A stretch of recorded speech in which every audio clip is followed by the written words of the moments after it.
حضور اقدس صلی اللہ علیہ وسلم کا صحابہ کرام اور امت کو الوداع کہنا۔ حضرت عبداللہ بن مسعود رضی اللہ عنہ فرماتے ہیں، ہمارے محبوب نبی کریم صلی اللہ علیہ وسلم، میرے والد اور میری جان ان پر قربان ہو، کہ انتقال سے 6 دن پہلے ہمیں ان کے انتقال کی خبر ہو گئی تھی۔ جب جدائی کا وقت قریب آیا تو حضور صلی اللہ علیہ وسلم نے ہمیں اماں جان حضرت عائشہ رضی اللہ عنہا کے گھر میں جمع فرمایا۔ ہمارے اوپر آپ کی نظر پڑی تو آپ کی آنکھوں سے آنسو بہہ پڑے اور فرمایا، مرحباً، تمہیں خوش آمدید ہو، اللہ تمہاری عمر دراز کرے، اللہ تمہاری حفاظت فرمائے، اللہ تمہیں ٹھکانہ دے، اللہ تمہاری مدد فرمائے، اللہ تمہیں بلند فرمائے، اللہ تمہیں ہدایت دے، اللہ تمہیں رزق عطا فرمائے، اللہ تمہیں توفیق عطا فرمائے، اللہ تمہیں سلامت رکھے، اللہ تمہیں قبول فرمائے۔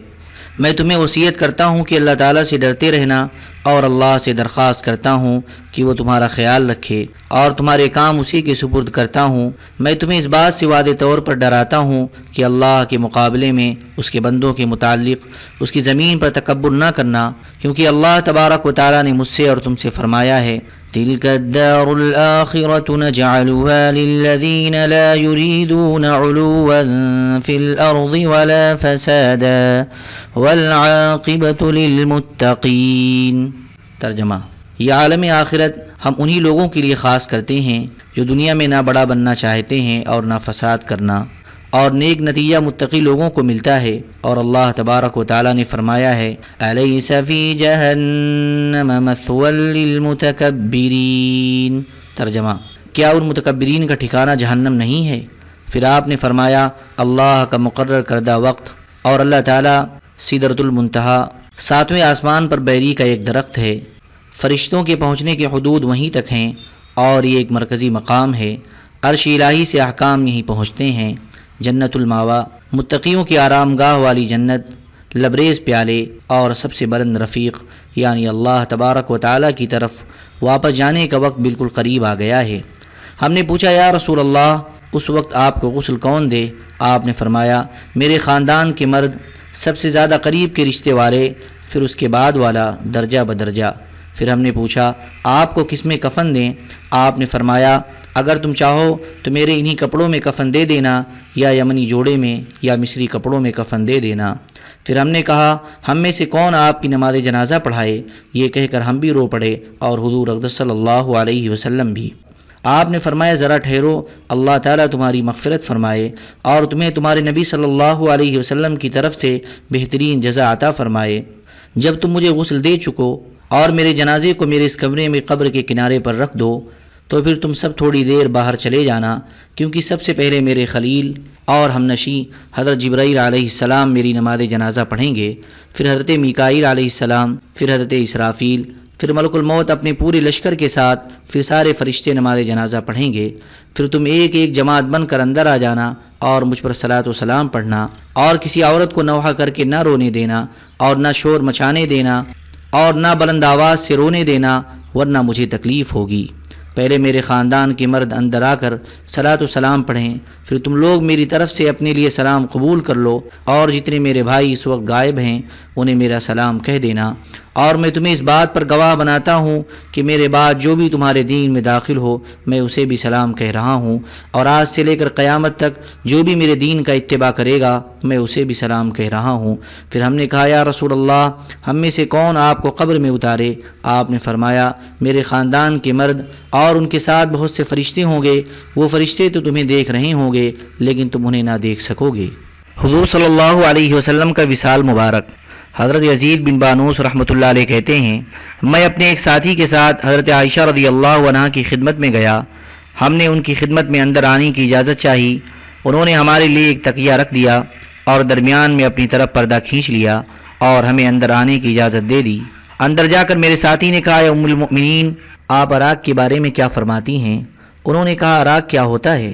میں نے اپنے ساتھی کے کندھے پر ہاتھ مارا۔ حضرت عائشہ رضی اللہ عنہا نے کہا، ایسا نہ کرو، تم نے اپنے بھائی کو تکلیف پہنچائی ہے۔ اچھا، عراق کیا ہوتا ہے؟ حیض کو کہتے ہیں۔ یعنی تم حالت حیض میں بیوی کے جسم کو ہاتھ اور جسم لگانے کے بارے میں پوچھ رہے ہو۔ اللہ تعالیٰ نے جو کچھ حیض کے بارے میں فرمایا ہے تم اسی پر عمل کرو، اور اس بارے میں اپنا قصہ سناتی ہوں۔ میں حالت حیض میں ہوتی تھی، حضور اقدس صلی اللہ علیہ وسلم مجھ سے لپٹتے تھے اور میرے سر کا بوسہ لیتے تھے، لیکن میرے اور آپ کے جسم کے درمیان ایک کپڑا ہوتا تھا۔ حضور صلی اللہ علیہ وسلم کا معمول یہ تھا کہ آپ صلی اللہ علیہ وسلم جب میرے دروازے کے پاس سے گزرتے تو اکثر ایسی کوئی بات ارشاد فرما جاتے جس سے مجھے فائدہ ہوتا۔ ایک دن آپ میرے دروازے کے پاس سے گزرے لیکن آپ نے کچھ نہ فرمایا۔ اس کے بعد 2-3 مرتبہ اور گزرے لیکن کچھ نہ فرمایا۔ میں نے خادمہ سے کہا، اے لڑکی، میرے لیے دروازے پر تکیہ رکھ دو، اور میں نے سر پر پٹی باندھ لی اور حضور صلی اللہ علیہ وسلم کو متوجہ کرنے کے لیے بیمار بن کر تکیے پر ٹیک لگا لی۔ اتنے میں حضور صلی اللہ علیہ وسلم میرے پاس سے گزرے تو فرمایا، اے عائشہ، تمہیں کیا ہو گیا ہے؟ میں نے کہا، سر میں درد ہو رہا ہے۔ حضور صلی اللہ علیہ وسلم نے فرمایا، ہائے، میرے سر میں بھی درد ہے۔ پھر آپ تشریف لے گئے۔ ابھی تھوڑی ہی دیر گزری تھی کہ آپ کو ایک کمبل میں اٹھا کر لایا گیا۔ آپ صلی اللہ علیہ وسلم میرے پاس تشریف لے آئے اور ازواج مطہرات کو یہ پیغام بھیجا کہ میں بیمار ہو گیا ہوں اور مجھ میں اتنی ہمت نہیں ہے کہ میں باری باری تمہارے یہاں جاؤں، تم مجھے اجازت دے دو تاکہ میں عائشہ کے پاس ٹھہر جاؤں۔ چنانچہ میں آپ کی تیمارداری کرنے لگی۔ اس سے پہلے میں نے کبھی کسی کی تیمارداری نہیں کی تھی۔ ایک دن حضور اقدس صلی اللہ علیہ وسلم کا سر میرے کندھے پر رکھا ہوا تھا کہ اتنے میں حضور صلی اللہ علیہ وسلم کا سر میرے سر کی طرف جھک گیا۔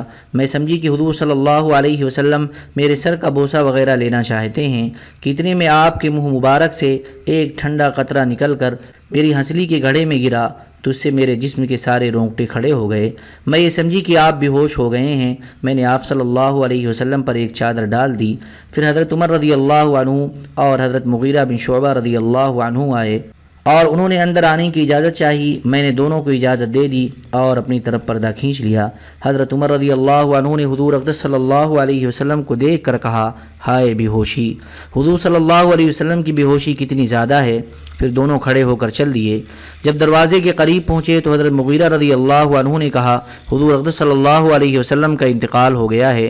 حضرت عمر نے کہا، نہیں، تم غلط کہتے ہو اور تم ہمیشہ فتنہ والی بات کرتے ہو۔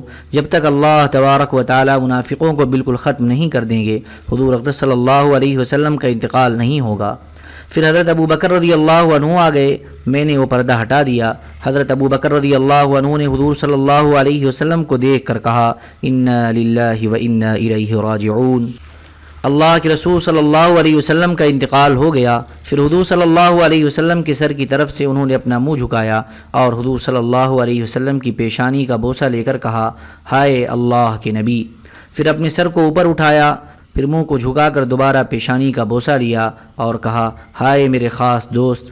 پھر سر کو اوپر اٹھایا اور منہ کو جھکا کر تیسری مرتبہ پیشانی کا بوسہ لیا اور کہا، ہائے میرے جگری دوست! حضور اقدس صلی اللہ علیہ وسلم کا انتقال ہو گیا ہے۔ اور پھر وہ مسجد چلے گئے اور حضرت عمر رضی اللہ عنہ لوگوں میں بیان کر رہے تھے اور کہہ رہے تھے کہ جب تک اللہ تبارک و تعالی منافقوں کو بالکل ختم نہیں کر دے گا، اللہ کے رسول صلی اللہ علیہ وسلم کا انتقال نہیں ہوگا۔ حضرت ابو بکر رضی اللہ عنہ کے آنے پر حضرت عمر رضی اللہ عنہ رک گئے اور حضرت ابو بکر رضی اللہ عنہ نے اللہ کی حمد و ثنا کے بعد یہ بیان کیا کہ اللہ تبارک و تعالی قرآن مجید میں فرماتے ہیں، انک میت وانہم میتون۔ ترجمہ، آپ کو بھی مرنا ہے اور ان کو بھی مرنا ہے۔ اور یہ آیت پوری پڑھی اور اللہ تبارک و تعالی یہ بھی فرماتے ہیں، وَمَا مُحَمَّدٌ إِلَّا رَسُولٌ قَدْ خَلَتْ مِن قَبْلِهِ الرُّسُلُ أَفَإِن مَّاتَ أَوْ قُتِلَ انقَلَبْتُمْ عَلَىٰ أَعْقَابِكُمْ وَمَن يَنقَلِبْ عَلَىٰ عَقِبَيْهِ۔ ترجمہ، اور محمد صلی اللہ علیہ وسلم نرے رسول ہی تو ہیں۔ آپ سے پہلے بھی اور بھی بہت سے رسول گزر چکے ہیں، سو اگر آپ کا انتقال ہو جائے یا آپ شہید ہو جائیں تو کیا تم لوگ الٹے پھر جاؤ گے؟ اور جو شخص الٹا پھر جائے گا تو خدا تعالیٰ کا کوئی نقصان نہ کرے گا۔ یہ آیت بھی پوری پڑھی۔ اس کے بعد فرمایا، جو اللہ کو معبود سمجھتا تھا تو وہ سمجھ لے کہ اللہ تبارک و تعالیٰ تو زندہ ہیں، ان پر موت طاری نہیں ہو سکتی۔ اور جو شخص محمد صلی اللہ علیہ وسلم کو معبود سمجھتا تھا وہ سن لے کہ محمد صلی اللہ علیہ وسلم کا انتقال ہو گیا ہے۔ اس پر حضرت عمر رضی اللہ عنہ نے کہا، اچھا، کیا یہ آیتیں اللہ کی کتاب قرآن مجید میں موجود ہیں، مجھے یہ آیتیں یاد ہی نہ رہیں۔ اب حضرت ابو بکر رضی اللہ عنہ کے پڑھنے سے یاد آئی ہیں، ان میں حضور صلی اللہ علیہ وسلم کے انتقال پانے کا ذکر ہے۔ پھر حضرت عمر رضی اللہ عنہ نے کہا، اے لوگو، یہ ابو بکر ہیں اور یہ مسلمانوں میں بڑے عمدہ اور اعلیٰ کارناموں والے ہیں، لہذا ان سے بیعت ہو جاؤ۔ چنانچہ لوگ ان سے بیعت ہو گئے۔ حضور صلی اللہ علیہ وسلم کی تجہیز و تکفین۔ حضرت علی بن ابی طالب رضی اللہ عنہ فرماتے ہیں، جب ہم لوگ حضور صلی اللہ علیہ وسلم کی تجہیز و تکفین کی تیاری کرنے لگے تو باہر لوگ بہت تھے، اس لیے ہم نے دروازہ اندر سے بند کر دیا۔ اس پر انصار نے پکار کر کہا، ہم حضور صلی اللہ علیہ وسلم کے ماموں ہیں، حضور صلی اللہ علیہ وسلم کی والدہ مدینہ کی تھیں اور ہمیں اسلام میں نمایاں مرتبہ حاصل ہے۔ اور قریش نے پکار کر کہا، ہم حضور صلی اللہ علیہ وسلم کے والد کے خاندان کے لوگ ہیں، یعنی انصار اور قریش کے لوگ سبھی اندر جا کر غسل وغیرہ دینے میں شریک ہونا چاہتے تھے۔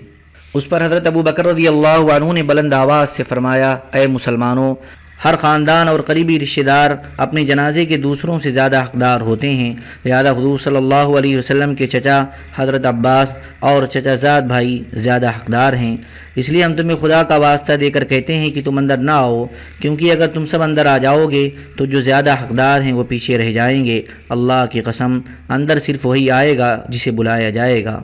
حضرت علی بن حسین رضی اللہ عنہ فرماتے ہیں، انصار نے پکار کر کہا، حضور صلی اللہ علیہ وسلم کی تجہیز و تکفین میں ہمارا بھی حق ہے، حضور صلی اللہ علیہ وسلم ہمارے بھانجے ہیں اور اسلام میں ہمارا مقام بہت بڑا ہے۔ اور انہوں نے یہ مطالبہ حضرت ابو بکر رضی اللہ عنہ کے سامنے پیش کیا تو انہوں نے فرمایا، قریبی رشتہ دار اور خاندان والے اس کام کے زیادہ حقدار ہیں، لہذا تم یہ مطالبہ حضرت علی اور حضرت عباس رضی اللہ عنہما کے سامنے پیش کرو، کیونکہ ان کے پاس اندر وہی جائے گا جسے یہ حضرات چاہیں گے۔ حضرت ابن عباس رضی اللہ عنہما فرماتے ہیں، جب حضور صلی اللہ علیہ وسلم کی بیماری بڑھ گئی تو آپ کے پاس حضرت عائشہ اور حضرت حفصہ رضی اللہ عنہما بھی تھیں۔ اتنے میں حضرت علی رضی اللہ عنہ داخل ہوئے تو حضور صلی اللہ علیہ وسلم نے انہیں دیکھ کر سر اٹھایا اور فرمایا، میرے قریب آ جاؤ، میرے قریب آ جاؤ۔ حضرت علی رضی اللہ عنہ نے قریب جا کر حضور صلی اللہ علیہ وسلم کو اپنے سہارے سے بٹھا لیا اور حضور صلی اللہ علیہ وسلم کے وصال تک ان کے پاس ہی رہے۔ جب حضور صلی اللہ علیہ وسلم کا انتقال ہو گیا تو حضرت علی رضی اللہ عنہ نے کھڑے ہو کر اندر سے دروازہ بند کر لیا۔ حضرت عباس اور بنو عبد المطلب رضی اللہ عنہم آ کر باہر دروازے پر کھڑے ہو گئے۔ حضرت علی رضی اللہ عنہ کہنے لگے، میرے والد آپ پر قربان ہوں، آپ زندگی میں بھی پاک ہیں اور انتقال کے بعد بھی پاک ہیں۔ اور حضور صلی اللہ علیہ وسلم کے جسم سے ایسی عمدہ خوشبو مہک رہی تھی کہ لوگوں نے ویسی خوشبو کبھی دیکھی نہیں تھی۔ پھر حضرت عباس رضی اللہ عنہ نے حضرت علی رضی اللہ عنہ سے فرمایا، عورتوں کی طرح رونا چھوڑ دو اور اپنے حضرت کی تجہیز و تکفین کی طرف متوجہ ہو جاؤ۔ اس پر حضرت علی رضی اللہ عنہ نے فرمایا، حضرت فضل بن عباس رضی اللہ عنہما کو اندر میرے پاس بھیج دو۔ انصار نے کہا، ہم تمہیں اللہ کا اور حضور صلی اللہ علیہ وسلم سے اپنے تعلق کا واسطہ دے کر کہتے ہیں کہ حضور صلی اللہ علیہ وسلم کے کفن اور غسل میں ہمارا بھی حصہ ہے۔ اس پر حضرت علی رضی اللہ عنہ نے کہا، اپنا ایک آدمی اندر بھیج دو۔ چنانچہ انصار نے اپنا ایک آدمی اندر بھیجا جس کا نام اوس بن خوری رضی اللہ عنہ تھا۔ وہ ایک ہاتھ میں گڑا بھی اٹھائے ہوئے تھے۔ یہ حضرات ابھی اندر ہی تھے، غسل شروع نہیں کیا تھا کہ انہیں یہ آواز سنائی دی کہ رسول اللہ صلی اللہ علیہ وسلم کے کپڑے مت اتارو اور وہ جیسے ہیں ویسے ہی ان کو قمیص میں غسل دے دو۔ اللہ تعالیٰ نے فرشتے کے ذریعے ان حضرات کی اس موقع پر رہبری فرمائی۔ چنانچہ حضرت علی رضی اللہ عنہ نے حضور صلی اللہ علیہ وسلم کو غسل دیا۔ وہ قمیص کے نیچے ہاتھ ڈال کر جسم کو نہلاتے تھے اور حضرت فضل پردے کے لیے چادر تھامے ہوئے تھے اور وہ انصاری پانی لا رہے تھے اور حضرت علی رضی اللہ عنہ نے اپنے ہاتھ پر کپڑا باندھا ہوا تھا۔ اللہم صلی علی سیدنا وعلی آل سیدنا وحبیبنا ومحبوبنا ومولانا محمد وبارك وسلم سبحان ربك رب العزة عما يصفون وسلام على المرسلين والحمد لله رب العالمين۔